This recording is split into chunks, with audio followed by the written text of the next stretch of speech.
안녕하세요. 두 자식 외에 마음으로 이어진 아들이 하나 더 있는 70대 할아버지입니다. 나이가 드니 뼈가 시려 겨울이 언제 끝나려나 한 것이 엊그제 같은데 벌써 입춘이 지났네요. 세월이 흐를수록 곁을 스치는 시간은 쏜살 같아지니 또 한 번 눈을 깜빡하면 따뜻한 봄이 와 있겠죠. 그냥 봄이 아닌 겨울을 지난 봄이라고 표현하면 따뜻함이 배로 와닿지 않습니까? 마치 고난의 시기를 힘겹게 버틴 뒤 찾아오는 행복처럼 말이죠. 제가 소개해드릴 사연은 이처럼 들으면 마음이 포근해질 것 같은 따스한 이야기입니다. 부디 제 이야기가 남은 겨울의 추위를 한 겹쯤은 녹일 수 있었으면 좋겠네요. 저는 찢어지게 가난한 시골 농가의 자식입니다. 형편이 어려운 와중에도 고마우신 어른들의 후원 덕에 우리 삼형제는 힘들게나마 고등학교까지 학업을 마칠 수 있었어요. 제가 9살 때 아버지를 먼저 떠나보내고 힘들게 우리를 키워주신 어머니는 돌아가시기 전까지 자주 이렇게 말씀하셨죠. 우리보다 가난해도 아무 도움 못 받고 힘들게 산 사람들이 세상 천지다. 도움의 손길이 어디든 뻗어 있을 수는 없는 노릇이니까. 그러니까 항상 너희가 굉장히 운이 좋았다는 사실을 절대 잊지 말고 다른 사람들의 선의로 지금에 이르렀다는 걸 기억하렴. 항상 받은 것에 배를 베푸는 사람이 되어야 한다. 어머니는 당신 자신의 말씀처럼 먹고 살만해진 후로 늘 봉사 기부를 하셨습니다. 아버지를 이어 농사를 짓고 살던 형도 돈 많은 처가를 만나 자기 사업을 하며 떵떵거리고 살게 된 동생도 어머니의 말씀을 잊지 않고 자신의 능력 안에서 많은 선행을 베풀었죠. 서울로 상경한 후 회사를 다니며 아내를 만나 아들 하나 딸 하나를 낳고 키우던 저도 마찬가지였어요. 좁은 월세방을 벗어나 전셋집으로 이사를 갔던 해부터 저는 사회 취약계층 사람들을 위해 꾸준히 기부를 이어갔습니다. 처음엔 형편이 되는 만큼만 쥐어짜낸 거라면 번듯한 자가를 가지게 됐을 때부턴 매년 300에서 500만 원 사이 금액을 기부했어요. 비록 저희 집도 막 여유로운 편은 아니었지만 우리가 조금 아끼면 모을 수 있는 그 돈이 누군가에겐 생명줄이라고 생각하니 하나도 아깝지 않았죠. 무엇보다 제 꾸준한 선행은 한 번도 제 행동에 불만을 표하긴커녕 응원을 아끼지 않던 아내가 없었으면 불가능한 일이었습니다. 나이 39에 저는 위암 3기 판정을 받았는데 곧 죽을 사람처럼 좌절하고 무너졌던 절 단단히 지탱해 준 사람도 바로 아내였어요. 현명하고 착했던 아내는 암투병을 하던 저 대신 아직 어렸던 애들을 돌보고 식당 일을 다니면서도 저에게 힘들다는 말 한 번을 하지 않더군요. 그리고 아내를 위해서라도 힘을 낸 저는 기적적으로 암을 이겨낸 후 몇 년 뒤엔 완치 판정까지 받았습니다. 한편 완치 판정 전부터 다른 회사에 취업해 직장 생활을 하던 전 나이 51살에 그만 실직을 했습니다. 재정 상태 악화로 인해 회사가 문을 닫았거든요. 나 왔어 여보. 어깨가 많이 처졌네 우리 남편. 이번 면접도 잘 안 됐구나. 아무래도 암투병하면서 경력이 끊겼던 것도 있고 나이가 나이다 보니까 다시 회사로 들어가는 게 쉽지가 않네. 택시나 택배 일이라도 찾아봐야 되나? 하지만 재취업은 쉽지 않았고 구직 6개월 만에 결국 전 진로를 바꾸기로 결정했어요. 아직 아들과 딸이 22, 20살이었던지라 대학 등록금도 계속 대주고 싶었고 무엇보다 이 젊은 나이에 계속 일을 손에서 놓고 있을 수는 없었으니까요. 그때 제게 연락을 주신 분이 바로 아내의 오빠인 형님과 함께 사시던 장모님이었습니다. 김서방, 자네 취업이 영 뜻대로 안 된다지? 그럼 자네 내 뼈다귀 해장국 가게를 우리 선이랑 이어받아서 한번 해볼 텐가? 난 이제 늙어서 장사하기가 영 힘에 부치네. 그래도 애정 있는 가게인데 다른 사람에게 넘기는 것보단 자네하고 선이에게 넘기는 게 훨씬 내 마음이 좋을 것 같아서 이렇게 전화했어. 거의 30년 가까이 뼈다귀 해장국집을 운영하셨던 장모님은 저와 아내에게 가게를 물려주고 싶다고 말씀하셨습니다. 거절할 이유가 없는 감사한 제안이었죠. 그도 그럴 것이 장모님의 가게는 나름대로 위치한 동네에선 맛집이라고 소문이나 물려받으면 먹고 살 걱정은 전혀 안 해도 되는 곳이었거든요. 저는 당장 장모님의 가게로 출근해 일을 배우기 시작했고 일하던 식당을 그만둔 아내 또한 그 뒤를 이었습니다. 지방에서 대학을 다니던 아이들 또한 우리의 새로운 시작을 응원해 주었죠. 우리에게 자식 같은 식당을 물려주신 장모님은 그로부터 5년 뒤 가족들이 모두 보는 자리에서 노후로 인해 편안히 눈을 감으셨어요. 그렇게 전 회사원에서 뼈다귀 해장국집 사장이 되었습니다. 곳곳에 장모님의 손때가 묻은 공간에서 아내와 함께 일을 할 수 있다는 건 굉장히 즐거웠어요. 단골 손님들은 할머니를 볼 수 없게 된 사실을 아쉬워했지만 새로 사장이 된 아내와 저를 반겨주었죠. 그런데 서서히 그곳에 적응을 하다 보니 아내와 제 눈에 특이한 꼬마 한 명이 눈에 들어오더군요. 안녕하세요, 사장님. 혹시 빈병 남는 거 많이 있나요? 빈병? 네가 그걸 어디다 쓰려고? 모아서 팔려고요. 예전에 여기 계시던 할머니는 매일 모아서 밖에 내놔주셨는데 요즘엔 병이 없어서요. 이제 할머니는 여기 안 나오세요? 진짜 좋은 분이셨는데. 아저씨네 장모님인데 이젠 사위랑 딸인 우리가 가게를 이어서 맡고 있단다. 그런데 네가 빈병을 가져다 판다고? 좀 가져다 줄게. 잠깐만 기다리렴. 기껏 해봐야 10살 정도로 보이던 그 남자애를 처음 본 건 가게를 이어받은 지 얼마 지나지 않은 어느 날 아이가 직접 가게 문을 열고 들어와 저에게 빈병을 찾던 날이었습니다. 하는 말을 들어보니 꼬마는 장모님이 계실 때부터 꾸준히 빈병을 받아가던 것 같더군요. 그렇게 한 번 얼굴을 알고 나니 한가할 때 가게를 나가 밖을 구경할 때마다 꼬마가 계속 눈에 띄더라고요.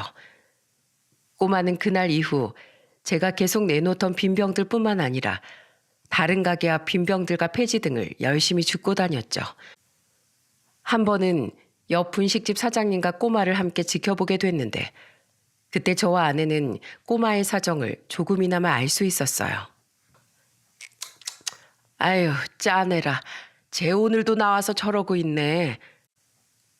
저앤 아직 나이도 어려 보이는데 왜 병이나 폐지를 매일 줍고 다니는 거예요?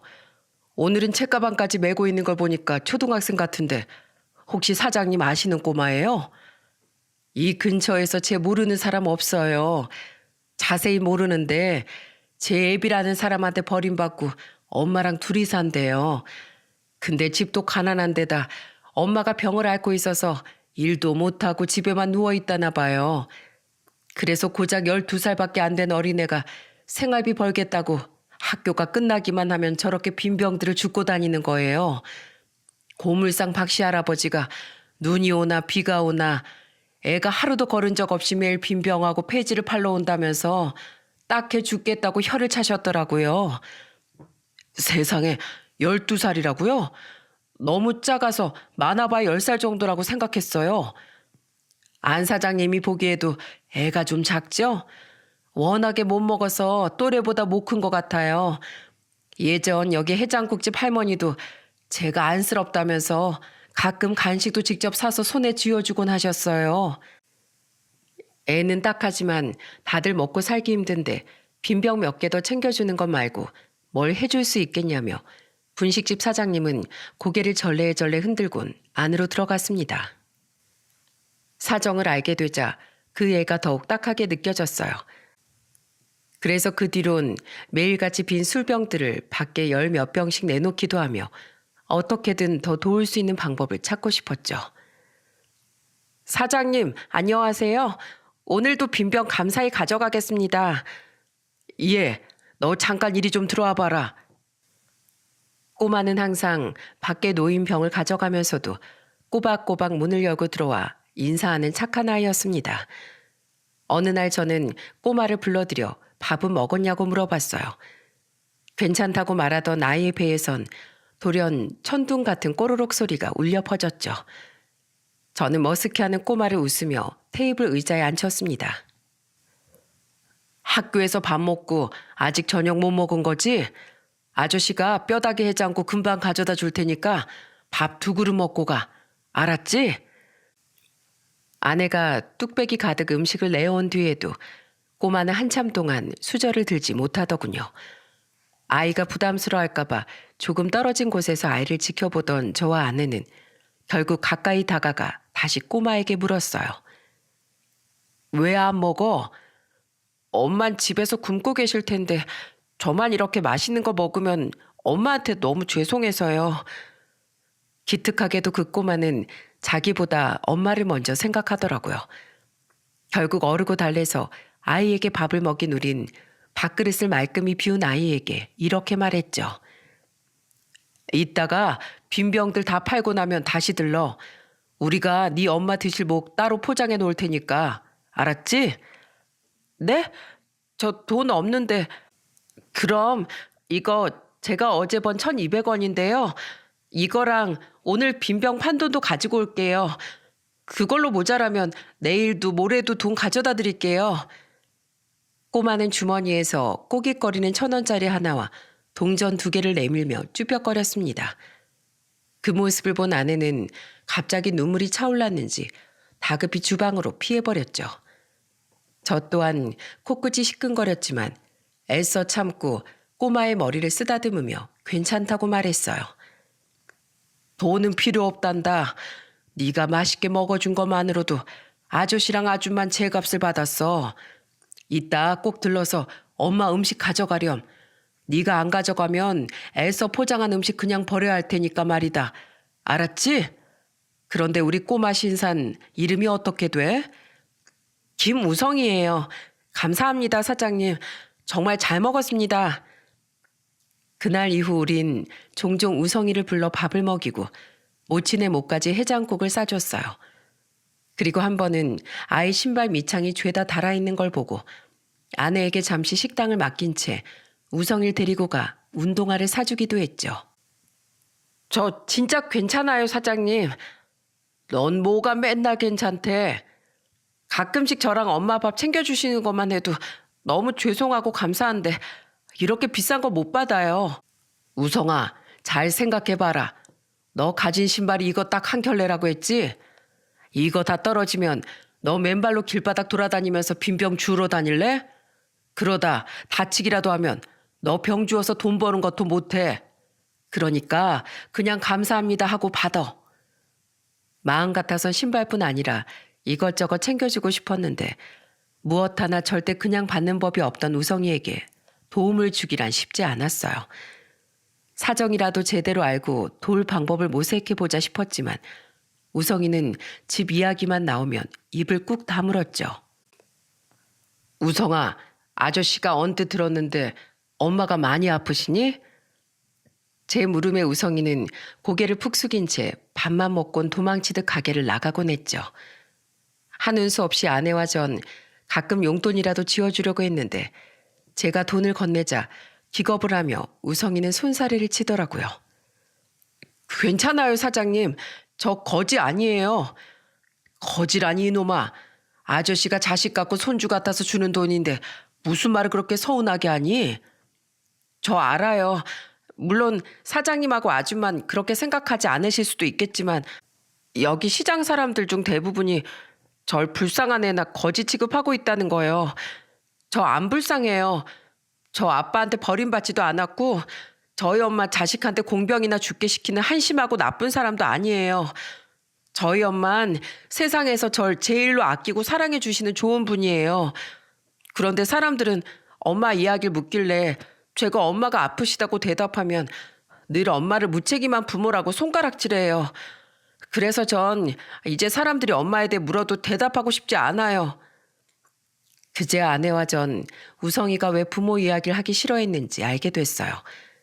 자존심 강하고 엄마를 무척 사랑했던 우성이는 동정받거나 무시받고 싶지도 않았고 엄마가 사람들에게 손가락질 받는 것도 싫었던 겁니다. 그렇게 말하는 우성이가 너무 기특하고 가여워 아내는 우성이를 와락 껴안고 달래주었죠. 아휴, 딱한 거. 그동안 이 어린 것이 얼마나 상처를 많이 받았으면 이러누. 우린 널 거지라고 생각하지도 않고 네 엄마에게 손가락질할 생각도 없다. 다만 사람이 사정 딱한 사람을 가여워하는 건 선한 사람으로 살아가기 위해 꼭 가져야 하는 당연한 마음이란다. 지금은 싫겠지만 측은지심이라는 건 사실 세상을 이롭게 만드는 좋은 마음이야. 그러니까 우리가 널 딱히 한다고 상처받지 마라. 우린 언제든 널 돕고 싶어하는 네 편인 사람들이야. 당시 우성이가 아내의 말을 이해했는지는 모르겠습니다. 하지만 적어도 우리가 자기 편이라는 사실만은 알아준 것 같았죠. 왜냐하면 우성이를 알게 된 지 1년 뒤 자신에게 위기가 닥쳤을 때 우성인 제일 먼저 우리에게 달려와 도움을 청해 주었거든요. 어느 주말 막 점심 장사를 끝낸 시간에 우성인 다급히 가게 문을 열고 우리에게 달려와 대뜸 애원을 하기 시작했습니다. 사장님, 깜짝이야. 우성이 아니냐? 오늘 웬일로 빈병 주우러도 안 돌아다니더니 왜 이렇게 다급하게 나타나? 무슨 일 있어? 사장님, 저희 엄마가 너무 아프세요. 계속 기력도 없으시고 식은땀만 흘려요. 아무래도 병원에 모시고 가야 할 것 같은데 저 병원비로 500만 원만 빌려주시면 안 돼요? 어리다고 무책임하게 무작정 달라는 거 아니에요. 빌려만 주시면 제가 매달 빈병 판도 모아서 5만 원씩 갚을게요. 네? 이러다 저희 엄마 돌아가실까 봐 저 너무 무서워요. 우성이는 흘러내리는 눈물 콧물을 닦을 생각도 안 한 채 제 팔을 부여잡고 엉엉 울었어요. 13살밖에 안 된 것이 병원비가 얼마나 하는지 어떻게 알았겠습니까? 아마 자기 딴엔 큰돈이라고 생각한 금액을 내뱉은 것 같았죠. 상황이 다급하긴 한 것 같아 저는 우선 우성이의 집에 가보기로 했습니다. 알겠다. 앞장서거라. 우선 이 아저씨랑 같이 엄마 계신 너희 집으로 가자. 아저씨가 직접 봐야 네 엄마를 병원으로 모시고 갈 것 아니니. 저는 아내에게 가게를 맡긴 후 우성이의 뒤를 따라 우성이의 집으로 향했습니다. 아직 남은 손님 때문에 가게를 차마 못 비우던 아내는 가게 문 앞까지 따라 나와 걱정 어린 눈빛으로 배웅했죠. 골목골목을 헤치며 도착한 우성이의 집은 낡은 단칸방이었어요. 집안을 둘러볼 새도 없이 저는 우성이를 따라 집에 뛰어들어가 우성이 모친의 상태부터 살폈습니다. 우성이 말대로 의식도 몽롱하고 식은땀을 흘리며 끙끙 앓고 있는 모습이 당장 병원으로 옮기기부터 해야 할 것 같더군요. 저는 택시를 부른 뒤 우성이 엄마를 등에 들쳐업고 택시에 태워 병원으로 향했습니다. 검사 결과 우성이의 엄마는 난생 처음 들어보는 희귀 난치성 질환을 가지고 있더라고요. 저는 즉시 우성이 엄마를 입원시켰고 우성이가 걱정됐는지 아내 또한 뒤늦게 가게를 일찍 정리하고 병원으로 달려왔죠. 입원 수속을 밟은 뒤 병실로 돌아온 우리는 자기 엄마를 붙잡고 엉엉 울던 우성이를 보고 그만 눈물이 터지고 말았습니다. 엄마, 병원 왔으니까 이제 다 괜찮아질 거야. 치료받고 약도 먹으면 금방 건강해질 수 있어. 엄만 내가 꼭 지켜줄게. 그러니까 절대 놔두고 아빠처럼 가면 안 돼. 알았지? 환경 때문에 어쩔 수 없이 일찍 조숙해졌다고 해도 아이는 아이더라고요. 엄마가 세상을 떠날까 봐 많이 두려웠는지 우성이는 아직 말할 힘도 없는 자기 엄마를 붙잡고 서럽게 아주 서럽게 울고 있었죠. 치료를 위해 우성이 엄마는 장기간 입원을 해야 했어요. 기운을 조금이나마 차린 입원 다음 날 우성이 엄마는 문병을 간 저와 아내에게 감사 인사를 하며 가정사를 말해주었습니다. 도와주셔서 정말 감사합니다. 그동안 저희 아들을 많이 챙겨주셨다고 들었어요. 꼭 찾아뵙고 인사드리고 싶었는데 보시다시피 몸뚱이가 이 모양이라 인상커녕 애가 돈 벌러 다니는 걸 말리지도 못하고 집에만 누워 있었네요. 제가 참 못난 엄마입니다. 아유, 그런 말씀 마세요. 애가 얼마나 의젓하고 착한지 어머님께서 애를 얼마나 바르게 키우셨을지 눈에 다 선하더라고요. 그렇게 말씀해 주셔서 감사합니다, 사모님. 우리 애가 정말 의젓하고 착한 아이긴 하죠. 애 아빠라도 살아 있었으면 이렇게 애를 고생하게 두진 않았을 텐데 우성이를 볼 때마다 가슴이 너무 미어져요. 전 연애 시절에 혼전 임신을 했는데 애 아빠가 제가 임신 4개월 때 오토바이 퀵배달 일을 하다가 사고로 먼저 가버렸거든요. 원래 아들 말고 딸인 저는 자식 취급도 잘 안 해주던 부모님은 미혼모는 절대 인정 못한다면서 절 돕긴커녕 집에서 쫓아내셨죠. 우성이를 낳고 닥치는 대로 일을 하며 애를 키웠는데 어제 들으셨다시피 제가 희귀 난치병이 있어요. 몸이 약해서 자꾸 쓰러지니까 일터에서도 잘리고 돈이 아까워서 병원 안 가니까 몸은 자꾸 악화되고 결국 집에서 숨만 붙은 채로 누워있는 신세가 된 거죠. 국가 보조금을 받아도 자꾸만 쓰러지니 그때마다 병원비로 그 돈을 다 날리게 됐어요. 그 와중에 착한 우리 우성인 어떻게든 자기가 절 먹여 살리겠다고 빈병을 주러 다니기 시작했는데 그 돈이 없으면 저는 둘째치고 우성이까지 굶길 판이니 애를 그냥 두는 제 자신이 죽일 듯이 밉더라고요. 살 곳은 있어야 하니 지금 남은 돈으로 겨우겨우 단칸방 월세만 내고 있는데 그 돈마저 떨어지면 우성일 데리고 어디로 가야 하는지 벌써부터 막막하네요. 그래도 이렇게 두 분이 도와주신 덕분에 우성이 혼자 이 험난한 세상에 두고 떠나는 일만은 막아낼 수 있었습니다. 정말 감사합니다. 그리고 병원비 말인데요. 제가 당장은 힘들겠지만 어떻게든 언젠간 꼭 갚겠습니다. 괜찮아요. 병원비는 저희가 전부 부담할 테니 어머님께선 우선 건강 회복하는 데만 신경 쓰세요. 우성이를 혼자 남겨두지 않기 위해서라도 건강 회복이 제일 우선이잖아요. 하지만 그 큰 돈을 어떻게... 제 아내 말 들으세요, 우성이 어머니. 앞으로 건강 찾고 돈을 버신다고 해도 우성이 공부시키고 키우는데 먼저 쓰셔야죠. 그것보다 부모로서 더 중요한 일이 어디 있겠습니까? 저희도 자식을 둘이나 키워봐서 부모된 마음은 누구보다 잘 압니다. 우성이 어머니, 저희가 비록 남이긴 하지만 우성이 참 많이 좋아하고 아낍니다. 아무리 돕고 싶어도 애가 하도 질색팔색을 해서 더 못 도와주고 있었는데 이렇게 우성이가 먼저 도움을 청해줘서 얼마나 다행이었는지 모릅니다. 앞으로도 저희가 많이 도와드릴게요. 그러니 우성이를 위한 길이라고 생각하시고 부디 거절치 말아주세요. 정말 감사합니다. 저와 아내는 이미 상의 끝에 우성이 엄마의 병원비를 비롯해 앞으로의 생활비를 도와주기로 다짐했어요. 모르면 몰랐지 딱한 사정을 알게 된 이상 모른 척 할 수는 없었죠. 저는 어린 시절 제가 받았던 어른들의 도움처럼 우성이가 한 사람의 훌륭한 어른이 될 수 있게 돕고 싶었습니다. 마침 연말이 가까워져 아내와 저는 매년 다른 곳에 기부하던 돈을 이번엔 우성이 엄마의 병원비로 쓰기로 했죠. 꾸준히 문병을 가며 우리 부부는 우성이 모자와 더 가까워질 수 있었습니다. 장기간 입원 후 우성이 엄마의 병원비를 수납해보니 아무래도 희귀 질환인지라 보험 적용이 되지 않는 부분이 있어 우성이가 말했던 500만 원을 훌쩍 넘어섰더군요. 수납을 마치고 온 저를 보며 우성이는 해맑은 얼굴로 물었어요. 사장님, 병원비 얼마나 나왔어요? 제가 생각하기에 500만 원이면 엄청 큰 돈인 것 같아서 500만 원이라고 말했는데 혹시 500만 원 넘었어요?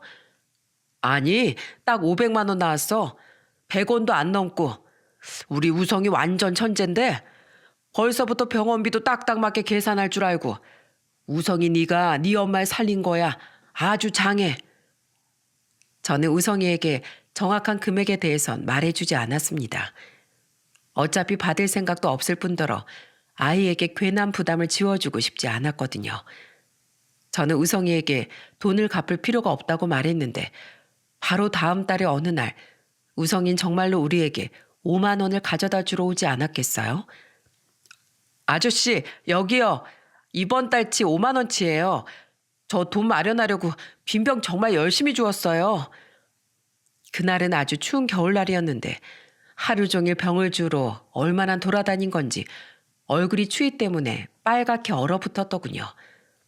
놀란 아내는 눈물을 참지 못하며 우성의 얼굴에 자신의 손을 얼른 가져다 댔죠. 저는 5만 원을 다시 우성의 주머니에 넣어주며 말했어요. 이놈아, 아저씨가 갚지 말라고 했잖아. 그래도 약속한 돈은 갚아야죠. 약속은 지켜야 한다고 예전에 저희 엄마가 그러셨어요. 아무리 가져오지 말라고 해도 우성이는 해가 지난 다음에도 꼬박꼬박 돈을 갚았습니다. 당시 저와 아내는 꾸준히 통원 치료를 받고 있던 우성이 엄마에게 병원비, 생활비, 월세를 전부 보내주고 있었는데 정작 우성이가 빈병 죽기를 멈추지 않으니 속이 타들어가더군요. 결국 저는 우성이에게 호통까지 치고 말았죠. 이놈아, 그만 가져와. 너 왜 이렇게 말을 안 들어? 너 벌써 중학생이야. 학생이 공부를 해야지. 왜 자꾸 공병만 주우러 다녀? 아저씨가 공부하라고 몇 번을 말했어. 우성아, 어떻게든 약속한 돈을 갖고 싶어하는 네 올곧은 마음은 잘 알겠다. 이 아저씨도 너무 기특하게 생각해. 그런데 네가 지금 5만 원 벌겠다고 공병 주우면서 공부를 안 하잖아? 그럼 공부해서 좋은 대학 가고 좋은 직장 얻는 네 또래 애들보다 나중에 더 뒤처질 가능성만 커지는 거야. 언제까지 병 죽고 하루에 1,000원, 2,000원만 벌면서 살 거야? 그 돈으로 평생 병을 안고 살아야 하는 네 엄만 어떻게 책임질 거니? 네가 나한테 진 빚을 정 갚고 싶다면 그래, 알았다. 내가 받으마. 대신 5만 원 말고 성적표로 가져와. 아저씨가 네가 공부 열심히 하나 안 하나 검사하게 다달이 학교에서 본 쪽지시험 성적표라도 가져오란 말이야. 네가 공부 열심히 해서 성적을 올린다면 네가 힘들게 벌어다 준 5만 원보다 그게 더 나랑 아줌마 기쁘게 해줄 거다. 우성아, 사람은 항상 지금만 보고 살면 안 돼. 미래를 보고 살아야지. 너도 언젠가 사회 이바지할 수 있는 어른이 되려면 우선 너부터 공부 열심히 해서 성공해야 하는 거야. 아저씨 말 알아들었어? 앞으로는 돈 말고 성적표 가져오겠다고 약속해. 제가 으름장을 놓자 그제야 우성이는 감사하다며 눈물을 뚝뚝 흘리더군요. 그때부터 저와 아내는 우성이에게 필요한 문제집, 책, 학원비까지 능력이 되는 한에서 교육에 필요한 많은 것들을 전부 지원해 주었어요. 점점 건강이 나아지고 있던 우성이 엄마는 우리에게 찾아와 고맙다며 고개를 들지 못하고 울었는데 아내는 그런 우성이 엄마의 손을 잡고 다정하게 말해 주었죠. 우성이 엄마, 고개 들어요. 아이 하나 키우는 데는 마을 하나만큼의 어른이 필요하다고 하잖아요. 우리한테 고맙고 미안해할 시간에 열심히 약 먹고 치료해서 얼른 건강해질 생각이나 해요. 그게 우리랑 우성이를 진정으로 위해주는 길이에요. 그 뒤 우성이는 정말로 꾸준히 성적표를 가져다 주었습니다. 우성이는 이를 악물고 공부에 집중하더군요. 워낙에 공부를 안 한 지 오래됐으니 우성이의 성적은 밑바닥이었는데 이 녀석이 기특하게도 정말 한다면 하는 녀석이더라고요. 게다가 타고난 머리가 좋았던 건지 서서히 성적을 올리던 녀석은 중학교 3학년이 돼서는 전교에서도 상위권에 들 만큼 성적을 향상시킬 수 있었죠. 우성이 성적이 오를 때마다 잔뜩 들뜬 표정으로 우리 가게에 찾아오곤 했어요. 아저씨, 아줌마, 저 성적 또 올랐어요. 이게 다 두 분 덕분이에요. 어디 보자. 아이고 장한 거. 이게 왜 우리 덕이냐. 열심히 공부한 네 스스로 이뤄낸 거지. 에이 기분이다. 오늘 저녁엔 이 아저씨가 맛있는 거 사주마. 우리 우성이 뭐 먹고 싶어? 전 아저씨랑 아줌마가 해주시는 뼈해장국이요. 이놈아, 아이 넌 맨날 먹는 해장국 질리지도 않니? 전 세상에서 여기 뼈해장국이 제일 맛있어요. 고등학교 올라가서도 우성이의 성적은 계속해서 고공행진을 했습니다. 그럴 때마다 아내와 저는 마치 친자식의 일인 듯 기뻐 괜찮다는 우성이를 끌고 가서 머리부터 발끝까지 새 옷을 사준 날도 있었어요. 미주 넌 좋겠다. 네 아들 꿈이 의사라더라. 자기 엄마처럼 아픈 환자들 병 고쳐주는 사람이 되고 싶다고. 근데 요즘 우성이 성적 보면 정말 의대 갈 것 같던데 이게 다 언니랑 오빠 덕분이지. 이렇게나 취직도 시켜주고 우리 우성이 공부도 시켜주고 난 아마 죽을 때까지 언니 오빠한테 은혜를 갚아도 받은 걸 다 못 돌려줄 거야. 정말 고마워.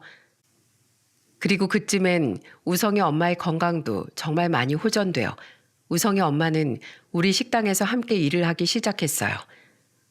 마침 일하던 직원 한 명이 그만두어 구인을 하던 와중에 우성이 엄마가 이곳에서 일을 하고 싶다고 말했거든요. 더 이상 우리에게 폐만 끼치고 싶지 않다며 우리를 돕고 싶다고 했죠. 저보다 12살, 아내보다 10살이 어렸던 우성이 엄마는 우리에게 언니 오빠라고 부르기 시작했는데 특히 자신을 살갑게 보살펴주던 아내를 마치 친언니처럼 따르더라고요. 기특하게도 우성이는 서울에 있는 의대에 합격했습니다. 우린 우성이 모자를 저희 집으로 초대해 거하게 축하 파티까지 벌였어요. 당시 우성이네가 단칸방에서 작은 빌라 전세로 이사를 가긴 했지만 이 많은 사람들이 다 들어가서 먹고 놀기엔 비좁았거든요. 워낙 가게뿐 아니라 집에도 많이 오갔던 사이라 당시 서울로 돌아와 직장 생활을 하던 우리 아들, 딸도 우성이 모자와 친분이 깊어진 상태였죠. 장하다 우리 우성이. 난 정말 네가 자랑스럽다. 자, 이제 너도 성인이니까 한 잔 바꿔라. 이게 전부 두 분 덕분이에요. 첫 등록금까지 내주시고 정말 감사합니다. 제가 두 분 은혜는 평생 두고두고 꼭 갚을게요. 우리 세 번째 자식 일인데 당연히 첫 등록금은 우리가 내줘야지. 고마워 언니 오빠. 그래도 이제 앞으로는 우리 우성이 등록금은 내가 감당할게. 나 더 이상 염치 없는 엄마 만들면 안 돼. 알았지? 우성아, 의대 입학하게 된 거 진심으로 축하해. 아유, 우리 아버지랑 엄마가 널 어찌나 아끼시는지 가끔은 나랑 유나가 아니라 우성이 네가 우리 부모님 친자식 같다니까? 오빠 말이 맞아. 이제 하는 말인데 오빠랑 나랑 고작 10대인 널 질투한 적도 있었다니까? 그래도 우리 우성이 이 누나가 심하게 아끼는 거 알지? 그럼 형 누나 나도 무지무지 사랑해. 엄마야, 아버지 얘 소맥 2잔 마시고 벌써 취했나 봐요. 에이 그래. 이참에 이 누나가 다 큰 동생 한번 안아보자. 처음 마신 술 기운을 이기지 못하고 우성인 우리 아들과 딸을 마구 껴안았고 자기 엄마와 저와 아내의 볼에 뽀뽀까지 해댔습니다. 우린 그 모습을 사진까지 찍어 넘겼고 한동안 그 사진으로 인해 우성이는 가족들의 놀림감이 되어야 했죠. 우성인 힘든 의대 생활과 대학 인턴, 레지던트, 전공의 과정까지 전부 마친 뒤 자신이 나온 대학의 대학병원 의사로 남았습니다. 그 긴 시간 동안 아내와 우성이 엄마는 번갈아 가며 도시락을 싸다 주고 저는 우성이 엄마가 모자라 했던 학비를 억지로 찔러주며 우성이의 성장을 끝까지 도왔죠. 훌륭한 의사가 된 우성이를 보며 아내와 저는 가끔 감격에 차오르곤 했어요. 아저씨 아줌마 제가 한우 좀 사왔어요. 아이고 바쁜 의사 선생님이 명절에 얼굴 비추는 것만으로도 고마운데 뭐 이런 비싼 선물까지 사왔어? 이게 뭐야? 용돈까지 넣었어? 예, 됐어. 나랑 우리 양반이랑 노후자금 넉넉해. 그래도 그냥 받아주세요. 제가 가끔 선물이야 사온다지만 두 분이 제가 그동안 도움받은 돈 갚는데도 기억화 안 받으시니까 제가 이런 걸로밖에 잘해드릴 수가 없잖아요. 아유 우리가 네 두 번째 부모나 마찬가지인데 자식 키운 값을 어떤 부모가 되돌려 받는다니. 그냥 받아 언니. 부모한테 효도하는 것도 자식의 큰 기쁨 중 하나라잖아. 우리 명절에도 다 같이 모이며 여전히 돈독한 사이를 유지했습니다. 비록 저희 아들은 회사를 나와 하던 사업이 잘 안 돼 이혼까지 당하고 힘든 시기를 보내고 있었고 딸은 사위가 주식으로 돈을 다 날려 마찬가지로 어려운 형편이 되긴 했지만 애들은 어떻게든 웃음을 잃지 않고 살아가려고 노력하고 있었죠. 그리고 나중에 알게 된 사실인데 우성이는 그런 저희 아들과 딸을 찾아가 몰래 빚도 갚아주고 아들과 종종 술도 한 잔씩 기울이며 동생으로서 애들에게 큰 힘이 되어주었더라고요. 게다가 사정이 조금 풀린 애들이 다시 우성이에게 돈을 갚으려 하자 우성인 저와 아내에게 받은 은혜를 되돌려 주었을 뿐이라며 끝까지 거절했다고 했어요. 그 이야기를 듣고 어찌나 고맙던지 저와 아내는 그날 우성이가 일하는 병원까지 찾아가 우성이에게 밥을 사주고 오기도 했습니다. 그런데 우성이가 35살이 됐던 해 저희 집에 놀러왔던 우성이가 대뜸 이러더군요. 아저씨, 얼굴빛이 좀 안 좋으신 것 같은데요. 요새 불편한 곳은 없으세요? 전혀 없어. 그냥 일 때문에 피곤하고 가끔 소화가 안 되는 정도? 그냥 나이가 들어서 그런 게지. 걱정하지 마라. 저는 괜찮다고 했지만 우성인 자꾸만 제게 검사를 한번 받아보는 게 좋겠다고 권유하더군요. 일하느라 피곤해서 계속 거절했더니 우성인 나중엔 매일같이 저희 집까지 찾아와 검사를 받으라고 채근하더라고요. 알았다 알았어. 거참 그놈 누가 의사 아니랄까봐 걱정이 아주 하늘을 찌르는구나. 결국 전 두 손 두 발 다 들고 우성이가 미리 예약해 놓은 시간에 우성이가 일하는 병원에 가서 검사를 받았습니다. 그런데 결과는 충격 그 자체였어요. 저는 무려 간암 초기였던 겁니다. 젊었을 적 위암을 크게 겪고 완치까지 받았기에 제가 또 다른 암에 걸릴 거라곤 생각지도 못했는데 심장이 철렁하더군요. 고맙다 우성아. 너 아니었으면 우리 양반 큰일 날 뻔했어. 간암은 초기에 발견되기가 그렇게 힘들다는데 어떻게 그걸 딱 알아봤니? 저도 혹시나 싶었는데 그나마 초기라고 해서 정말 다행이에요. 그 교수님 정말 실력 좋으세요. 수술 받고 항암 치료만 한동안 병행하면 될 거라니까 두 분 다 너무 걱정 마세요. 그때 우성이가 아니었다면 저는 정말 죽었을지도 모릅니다. 보통 간암이라는 게 한참 때가 늦어서야 발견되는 일이 많다고 들었으니까요. 저와 아내뿐 아니라 우리 아이들 또한 우성이의 손을 잡고 고마움을 감추지 못했습니다. 저는 빠르게 수술 일정을 잡았고 위암 때와 달리 초기 수술이었기에 며칠 뒤 퇴원할 수 있었습니다. 회진 때 저를 보러 온 교수님께서 너털 웃음을 지으며 이런 말씀을 해주셨죠. 김우성 선생과 아주 가까운 관계시라면서요. 김우성 선생이 절 몇 번이나 찾아와서 자기 아버지 같은 분이니 꼭 잘 좀 부탁드린다고 머리 숙여서 부탁을 하고 가더라고요. 병원에 입원하고 나서도 하루에 몇 번씩 제 병실을 들여다봐주던 우성이가 더더욱 고맙고 듬직하게 느껴졌습니다. 저는 다시 암투병을 시작하며 가게 나가기를 그만뒀어요. 아내 또한 저를 보살피며 가게는 거의 우성이 엄마에게 맡겨둔 상태였죠. 그동안 우성이는 매일 전화해 제 건강 체크를 했고 거의 전담 주치의 마냥 일주일에 한 번은 저를 찾아와 상태를 확인하고 제가 약은 잘 챙겨 먹는지 밥은 어떤 걸 먹는지 아주 혀를 내두를 정도로 꼼꼼하게 저를 챙겨주었어요. 걘 이젠 괜찮대도 아직 내 병도 그렇게 체크를 해대. 정말 꼼꼼한 애야. 오빠, 가게 걱정은 마. 내가 잘 보고 있으니까. 아무리 암에 걸렸대도 계속 집에만 있기 심심하지? 심심하다기보단 어차피 나이도 먹을 만큼 먹었고 가게도 그만뒀으니 건강을 위해서라도 공기 좋은 곳에 가서 살면 좋겠다. 이런 생각이 자주 드네. 나 어렸을 적에 살던 동네는 공기 좋은 시골이었는데 비록 가난하긴 했어도 집 앞 텃밭에서 어머니가 직접 심고 키우신 상추며 나물이며 그것 따서 요리해 먹던 고즈넉한 전원 생활이 요즘 따라 참 그리워. 이 양반이 요새 자주 시골에 가고 싶다는 얘기를 하더라고. 우리 영감 건강을 위해서라도 나도 슬슬 너한테 가게 완전히 맡기고 괜찮은 귀농터가 있는지 알아나 볼까 싶어. 한편 전 항암 치료를 받으며 계속해서 귀농 생활에 대해 고민했습니다. 그러던 어느 날 우성이 모자가 가볼 데가 있다며 저와 아내를 불러내더군요. 우성이는 차로 1시간도 더 떨어진 경기도의 외딴 곳으로 차를 몰았습니다. 어디 가냐는 저와 아내의 물음에도 두 사람은 그저 웃기만 했죠. 그리고 목적지에 거의 다 온 건지 갑자기 조수석에 있던 우성이 엄마는 우리에게 각각 안대를 하나씩 건네주었어요. 언니, 오빠, 얼른 이거 하나씩 껴. 대체 뭘 보여주려고 이런 걸 끼래? 아유, 참 노인네들 참 말 많네. 이 동생 한번 믿고 그냥 껴 좀.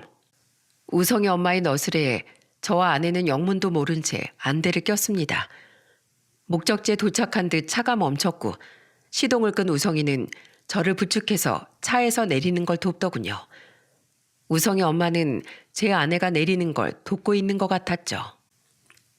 제가 셋을 세면 벗으세요. 아셨죠? 하나, 둘, 셋, 짜잔. 그리고 안대를 벗고 우성이의 선물을 본 아내와 저는 놀라서 그만 입을 다물지 못했습니다. 어때요? 마음에 드세요?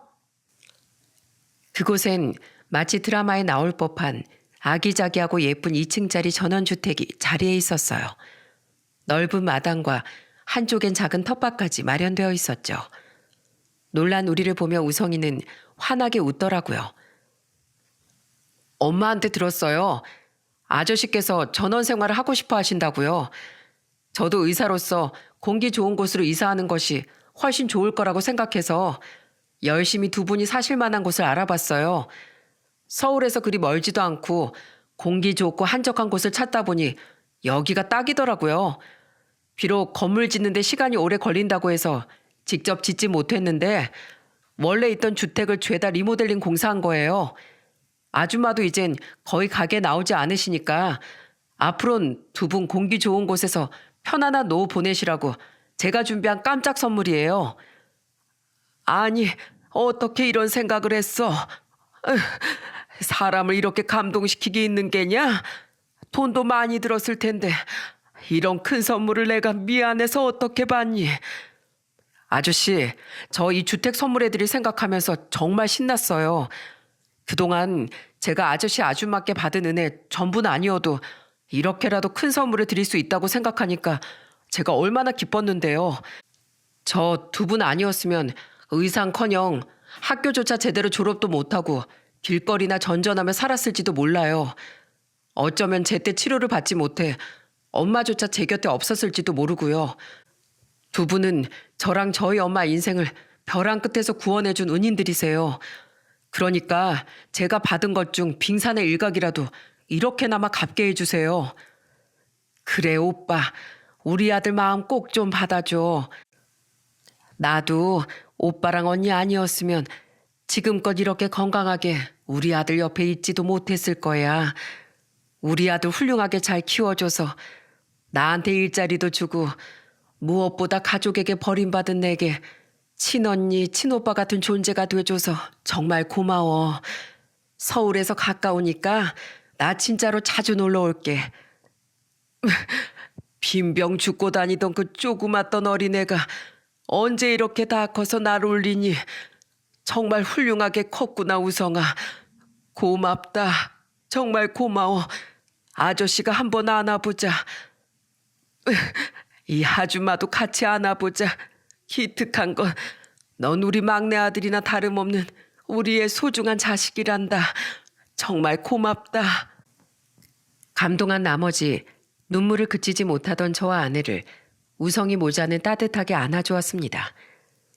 돈을 떠나서 우리를 위해 그렇게까지 정성을 다해준 우성이의 마음이 더없는 감격을 안겨주었죠. 그렇게 2년이 지난 지금 우린 우성이가 마련해준 주택에서 더없이 평온한 노후 생활을 즐기고 있답니다. 다행히 저는 건강이 아주 많이 호전되었어요. 전부 제 암을 초기에 발견할 수 있게 도와주고 공기 좋은 곳에 집까지 마련해준 우성이의 덕분이죠. 다행히 불행한 시기를 겪었던 제 아들과 딸의 상황도 많이 나아져 저와 아내는 늙음하게 잠시 얻었던 자식 걱정도 한결 덜어놓을 수 있었어요. 아들과 딸은 지금도 우성이를 만날 때마다 도와준 돈을 갚겠다고 성화인데 제발 돈을 받아라, 싫다 안 받겠다 하는 요상한 기싸움을 벌이는 새아이를 보면 참 우애가 남다르다 싶어 웃음이 나오곤 하죠. 우성이는 여전히 성실한 의사로 일하고 있고 우성이 엄마 또한 저와 아내에게 물려받다시피 한 뼈해장국 가게에서 열심히 장사를 하고 있습니다. 아내는 가끔씩만 가게에 얼굴을 비추곤 하는데 직원들을 고용해 거의 혼자 운영하다시피 하고 있으면서도 우성이 엄마는 정해진 월급 외엔 받지 않겠다고 고집을 부리네요. 가게는 아내와 제 것이고 자신은 월급을 받는 것만으로도 충분히 만족하고 있다면서 말입니다. 아내가 억지로 월급을 훨씬 많이 넣어주고 있긴 하지만 사업자를 그냥 물려주겠다고 해도 여전히 고집을 부리는 걸 보면 우성이나 우성이 엄마나 참 올곧고 고집센 게 아주 붕어빵이라니까요. 우성이 모자는 이사한 저희 집에도 자주 놀러 오곤 하는데 얼마 전엔 아주 귀한 손님을 데리고 왔더군요. 오빠, 언니, 인사해. 우리 며느리 되라 아가씨야. 그 사람은 바로 우성이의 예비 아내였습니다. 우성이는 그 아가씨에게 잔뜩 들뜬 우리를 이렇게 소개했죠. 두 분이 없었으면 난 이렇게 잘 자라서 당신을 만나지도 못했을 거야. 두 분은 내 또 다른 부모님이나 다름없는 분들이셔. 이곳 형 누나도 내 친형제나 다름없고 그래서 꼭 당신을 두 분께 인사시키고 싶었어. 말씀 많이 들었습니다. 앞으로 잘 부탁드려요. 어머님도 첫인사 자리에서 두 분을 꼭 뵈야 한다고 신신당부하셨어요. 자신들이 아는 한 세상에서 가장 훌륭한 분들이라고요. 두 분은 아직까지 한 해도 거르지 않고 어려운 사람들을 위해 기부하고 계신다면서요? 정말 대단하세요. 아가씨가 어찌나 참한지 우성이 이놈이 여자 보는 눈이 아주 훌륭하구나 싶더라니까요. 그렇게 우성인 올가을 결혼식을 앞두고 있습니다. 부디 우성이가 앞으로 자신을 빼닮은 아이도 낳고 어린 시절 힘들었던 만큼 오래도록 행복한 삶을 이어가길 바라며 아내와 저는 우성의 영원한 후원자로서 또한 우성의 엄마의 언니 오빠로서 든든히 자리에 있으려고 해요. 그러려면 저는 또다시 암이 재발하지 않도록 더욱 건강관리에 힘쓰고 아내 또한 큰 병 예방을 위해 최선을 다하며 살아가야겠죠. 여러분, 저는 이 사연을 통해 세상의 미래는 아이들이라는 사실을 말하고 싶었어요. 아주 오래전 마음씨 좋은 어른들의 후원은 저희 삼형제를 남을 도울 줄 아는 어른으로 키워냈고 은혜를 아는 사람이 된 저는 수많은 사람들을 돕고 엄마를 끔찍이 위했던 한 꼬마를 후원해 결국 우성이는 환자를 항상 먼저 생각하는 훌륭한 의사가 되었죠. 이렇게 여러 사람의 선의가 아이들에게 그 아이들이 또 커서 다음 세대 아이들에게 선한 영향력을 퍼뜨려준다면 세상엔 도움의 손길이 가닿을 수 있는 장소가 점점 더 많아지지 않을까요? 그리고 그 선한 영향력은 마치 우성이로 인해 크나큰 인생의 반전을 맞이한 저처럼 언젠간 선의를 베푼 여러분 자신에게도 돌아올 수 있으니 항상 어려운 사람들, 특히 나라의 미래인 아이들에게 따뜻한 손길을 먼저 내밀어 주셨으면 좋겠습니다. 그럼 제 사연이 여러분의 마음을 조금이나마 데워드렸길 바라며 이만 사연을 마치겠습니다. 감사합니다.